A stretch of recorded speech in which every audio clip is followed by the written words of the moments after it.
everyone, and I am Angela Pacheco, and I'm a Spanish professor here at Taylor. And today I would like to share a little bit about the growth mindset mentality and what that means for us as professors and what that means also for our students.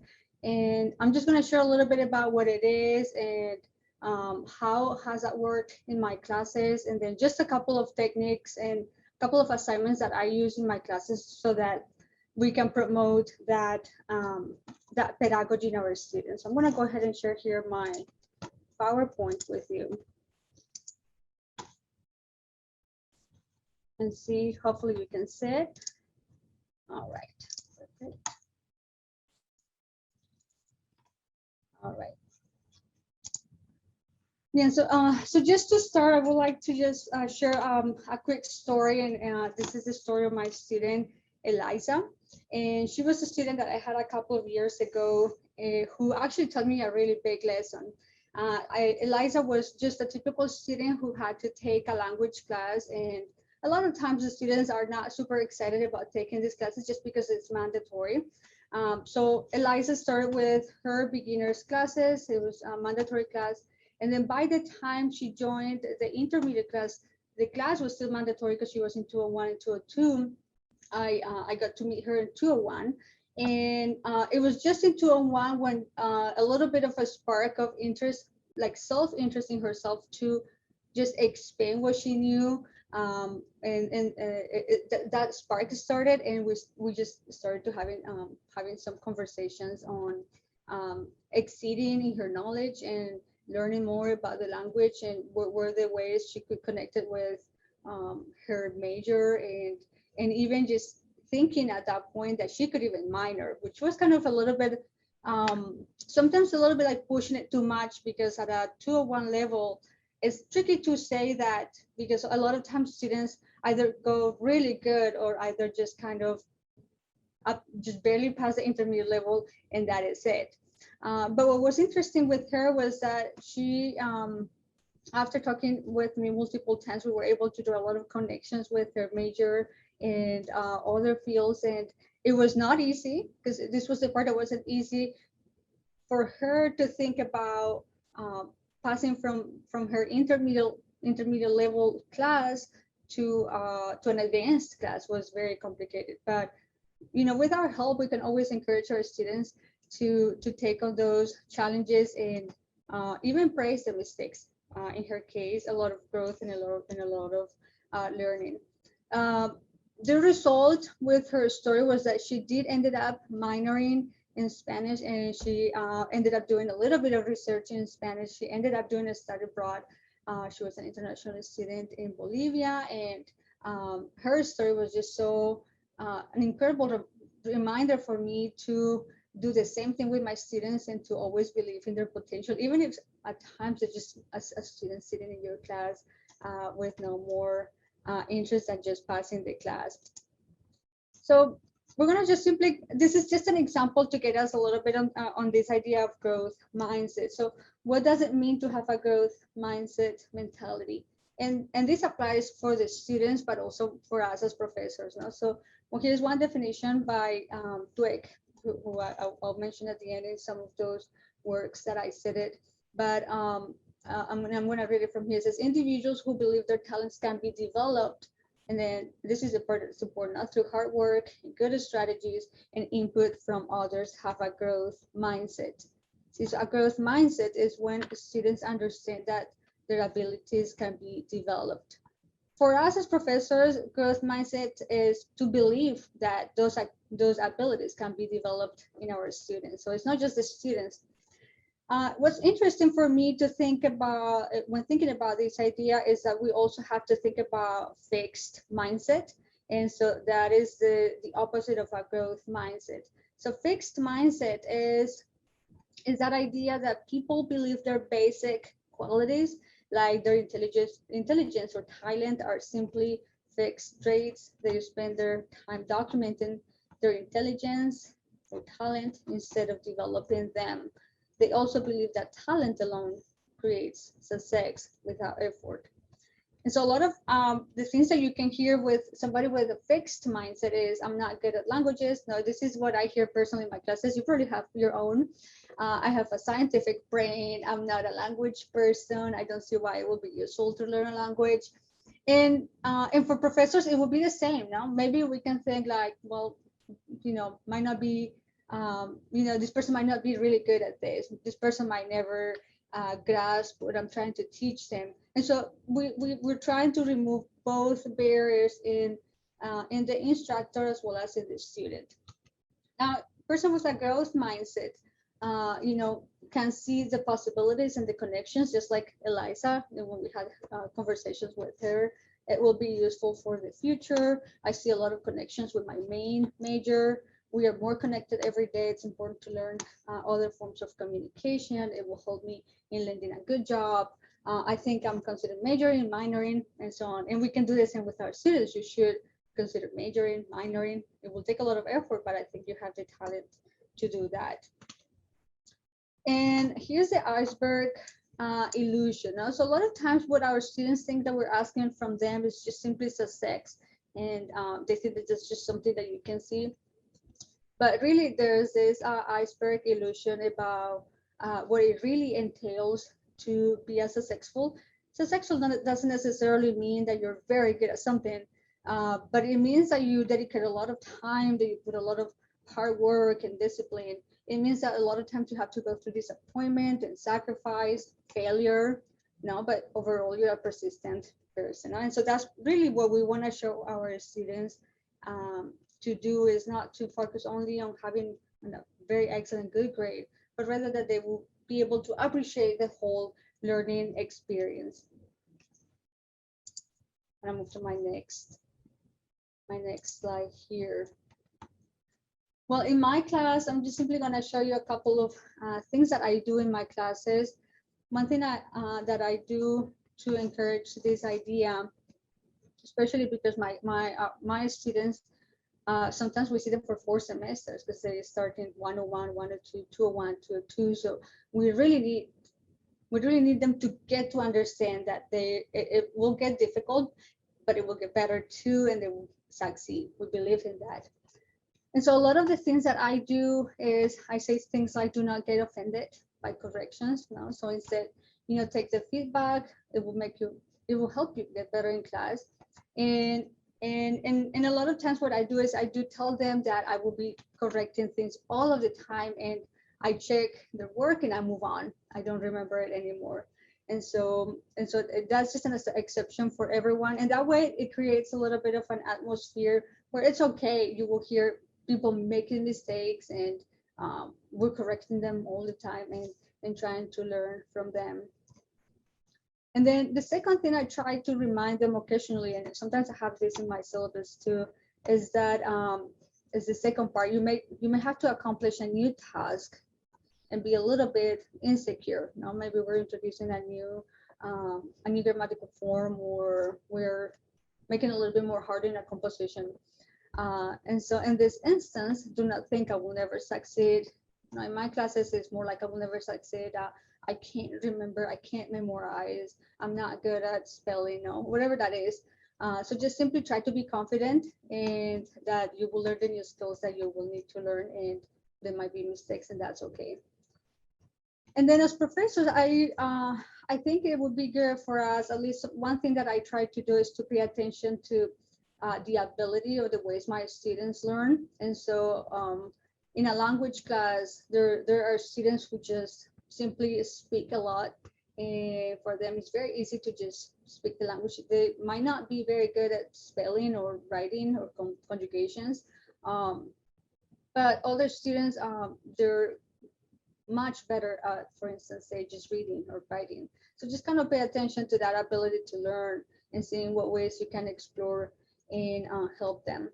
And then the next thing that I encourage professors to do too, and I encourage you to do, is to see new assignments, projects, tactics, strategies. Use it as experiments for your classes so that you can learn new insights on how your students are learning, what things are changing, how this generation is learning, what are the things that matter to them. And so that you're not just trying to teach them to be successful, but rather that you're teaching them and leading them to also see the meaning behind those things, in this case, leading to new insights. So that's another thing that we really need to take into account. In this one here, in the next slide that I have, I'm just going to share a couple of techniques and assignments that I use in my classrooms to occasionally just check on this idea and remind them. And I chose specifically a couple of them that I think are going to be, that can be useful for any field. Really, it's not just for a person teaching any language, but really you could use it in different other languages. So one thing I do is I allow my students to grade assignments.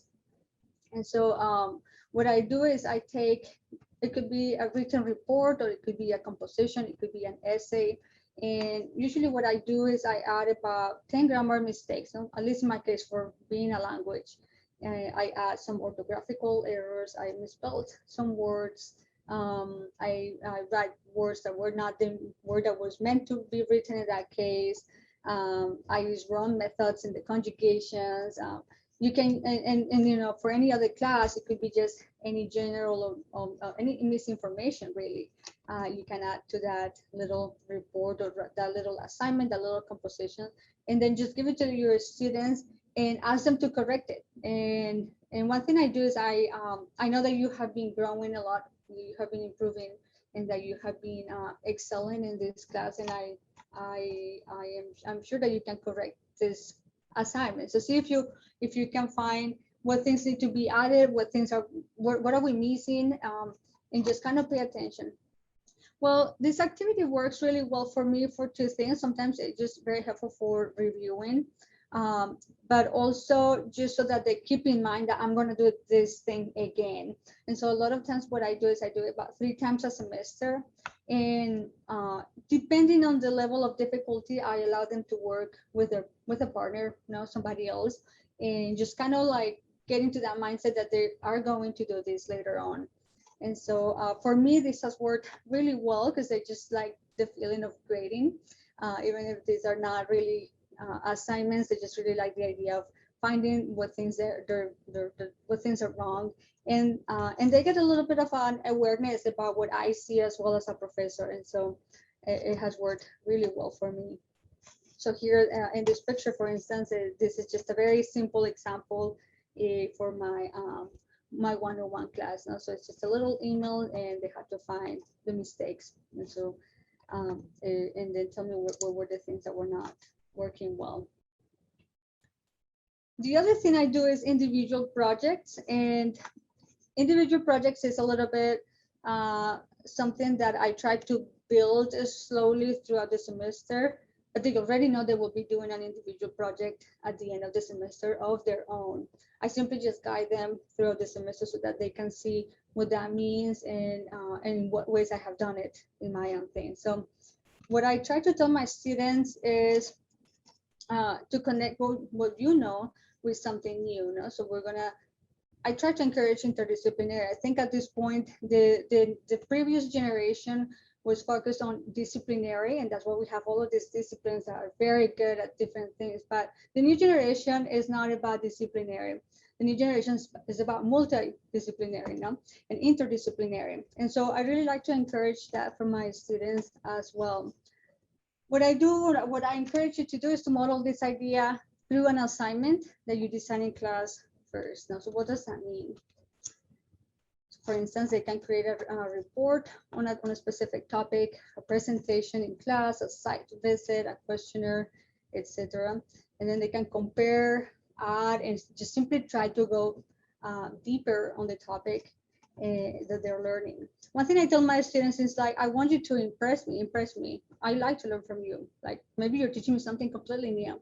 And so I think it's good to allow our students to trust our students that they can teach us something and that maybe they found something amazing. I don't know, a study, a project, and my students really do impress me, and they really do teach me a lot of things because I'm not good at all of the disciplines.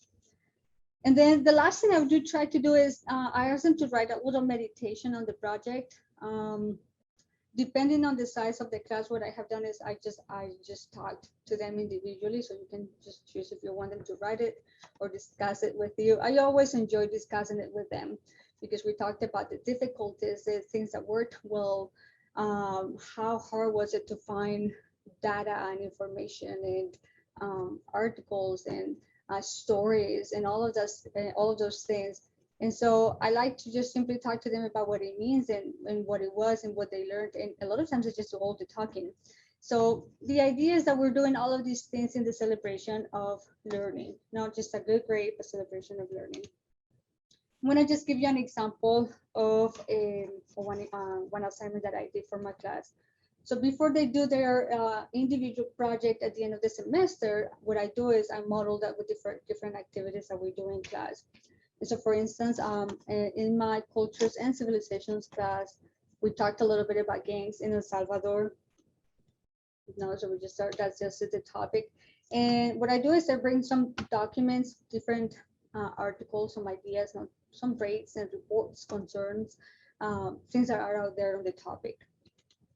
So we first get a very general grasp on that. And then once we have known that, we start connecting it with something else. So maybe we can connect it with law, and we can connect it with the United States, and we can connect it with immigration. So in this case, I create a lot of times a connection with immigration in the US, what are the cases in California, what's happening there. And then the third part is the part where we go a little bit deeper. So, okay, there's this problem. How much deeper can we go on this topic? So different ways to solve the problem. So how can we solve this problem? And so what is the Christian church doing? You know, what are all their different organizations doing?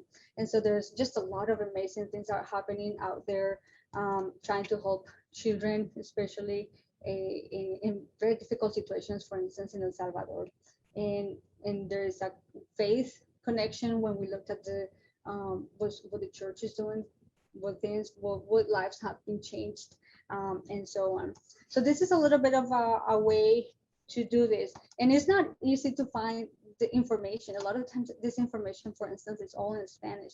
It's all articles in Spanish. A lot of times you have to request permission.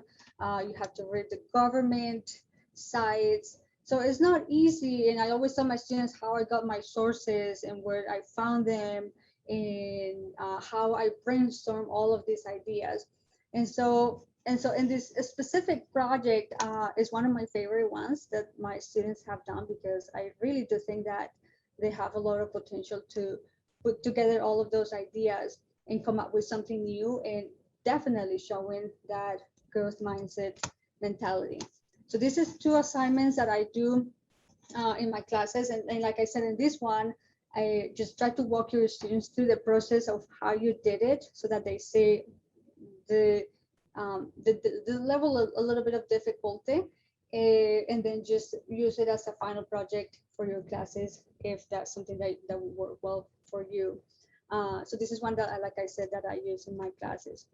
And I think that is all I have for you. So I just hope that all of these ideas and just at least get you thinking about what this is, and that it helps you in your classes and in your things, and that that you can create some good assignments for your students, and that you start seeing all of those connections with different disciplines, and always and definitely always encouraging them to see that growth mindset, and reminding them that sometimes we're a fixed mindset, and that's okay, that we can always get out of that and improve.